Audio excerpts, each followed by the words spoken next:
साथियों, वो समय आ गया कि नेता गलियों में नजर आएंगे और कार्यकर्ता ढाबों पे नजर आएंगे।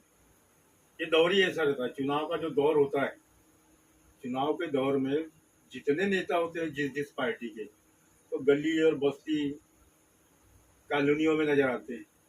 और उनके जो कार्यकर्ता होते हैं सक्रिय, वो फिर रात को ढाबों पे नजर आते हैं। उसी तरीके से न्यूज चैनल्स हो गए, अखबार हो गए, ये अपने एनालिसिस में लग जाते हैं। किस पार्टी का कौन उम्मीदवार है, किसके इंटरव्यू लेना है, किसके बारे में खबर लगाना है, वो अपने जोड़ तोड़ में लग जाते हैं।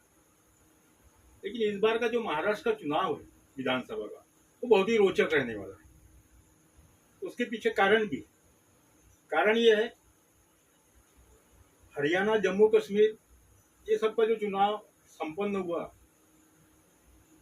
तो आप लोगों ने देखा होगा जो कयास लगाया गया था कि भारतीय जनता पार्टी हरियाणा चुनाव हार रही है, और सब लोगों ने जो जो कयास लगाया था, चाहे पोर्टल वाले हो, चाहे न्यूज चैनल वाले हो, या अखबार वाले हो,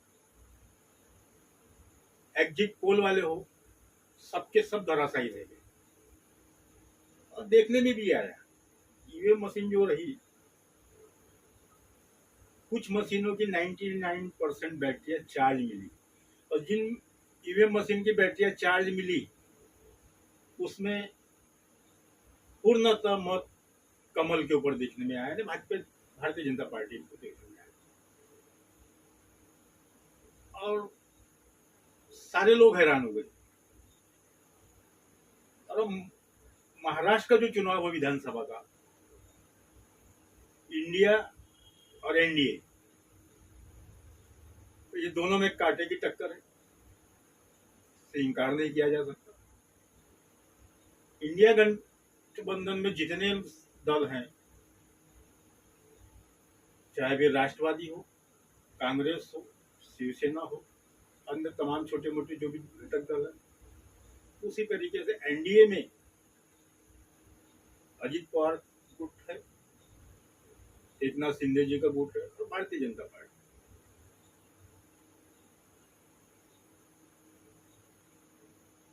भारतीय जनता पार्टी की तरफ से सबसे बड़ी क्या बोलते टक्कर, जो नागपुर में रह रहे देवेंद्र फडणवीस जी, जो महाराष्ट्र के गृह मंत्री है, उनकी टक्कर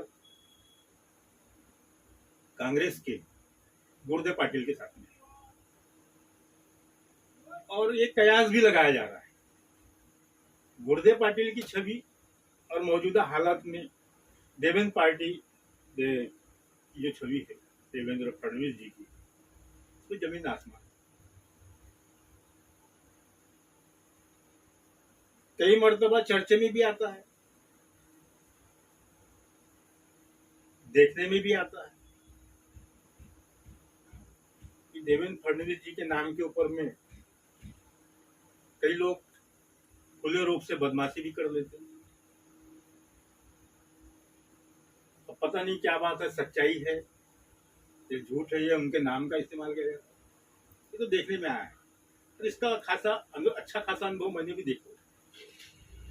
कुछ बंदे तो ऐसे हैं, बिल्डर का काम करते, लेआउट के काम करते, 4-4 आमदार हमारी जेब में है बोलते भारतीय जनता पार्टी। संबंध उनका गडकरी से, लेकिन नाम देवेंद्र फडणवीस का लेते। ऐसे भी लोग अनाधिकृत रूप से कब्जे भी करते प्लाटों के ऊपर। जहां आपसी डिस्प्यूट चल रहा है, न्यायालयीन मामला रहा, वैसे भी प्लाट के ऊपर में कब्जा करने का काम करते हैं, 5-50 बदमाश लेके जाते हैं, वो भी करते हैं। ये सारे मामलों में उनको संरक्षण, लेकिन ये सारी चीजें गुर्दे पाटिल में देखने में नहीं आई। पिछले लोकसभा चुनाव में केंद्रीय मंत्री नितिन गडकरी को, ये दोनों का आपसी मतभेद कहा जाए या जो भी हो, ये भी चर्चा रही कि इन्होंने उसको किसी प्रकार के प्रचार प्रसार में कोई मदद नहीं की गडकरी ने। अच्छी खासी चर्चा रही। और इस विधानसभा चुनाव में ये भी देखने में आएगा कि अधिकांश लोग इसका इस चुनाव में बदला लेंगे। पर मौजूदा हालत ये दर्शा रही है कि गुर्दे पाटिल देवेंद्र जी को अच्छी खासी पटकनी दे सकते हैं।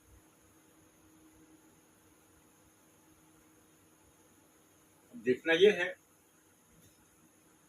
कि महाराष्ट्र का जो चुनाव है, इस चुनाव में नरेंद्र मोदी जी ने नैतिक जवाबदारी अमित शाह जी को दी थी कि आप कुछ नहीं, सारा ध्यान महाराष्ट्र के चुनाव पे करो, और वो लग भी गए। लेकिन वर्तमान में भारतीय जनता पार्टी के जो कार्यकर्ता हैं वो गडकरी के साथ में अधिकांश जुड़े हुए हैं।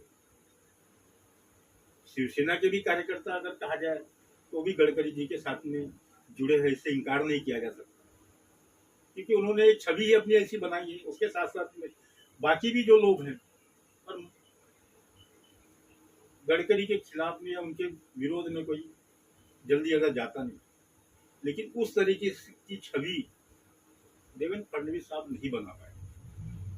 वो सिर्फ सत्ता में काबिज रहने के लिए क्या हथकंडे अपनाना है, कैसे सत्ता काबिज करना है, कैसे किसकी सरकार तोड़ना है, वो उसमें एक्सपर्ट माहिर है और अब चर्चे में भी रहा है। तो साथियों, मेरी आप लोगों से विनंती है, मेरे दर्शकों से भी विनंती है, इस चुनाव में आप व्यक्ति विशेष महत्व दीजिए। जो व्यक्ति काम का है, चाहे वो किसी भी पार्टी का है, अगर तुम्हारी समस्याओं के ऊपर वो ध्यान देता है, शहर की समस्याओं के ऊपर अगर ध्यान देता है, कंधे पे हाथ रख के मुस्कुरा करके फिर फोटो खिंचवा करके उससे काम नहीं चलता। कुछ कार्यकर्ता उसमें गदगद हो जाते हैं।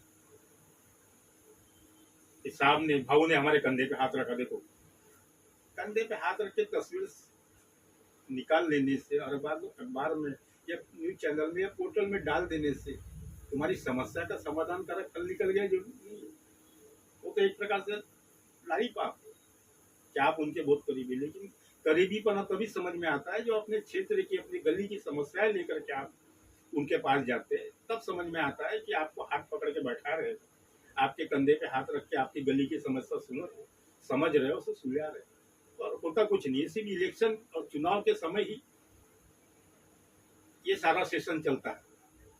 उसके बाद में तो उनके पास समय नहीं रहता कि आपके कंधे पे हाथ रख के मुस्कुराते हुए फोटो निकालें। ये सारी चीजों को देखिए, क्योंकि बहुत ही कठिन दौर चल रहा है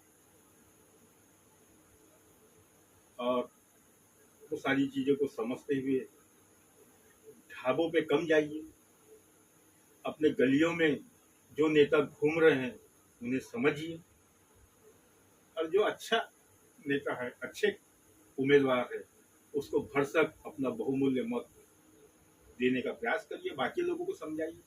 ऐसा ना हो कि हम इनके 2-4-5 रुपए लेकर के ढाबों में मौज मस्ती कर रहे हैं और किसी गलत आदमी को मतदान हो रहा है और उसका खामियाजा हम लोग 5 साल हो गए।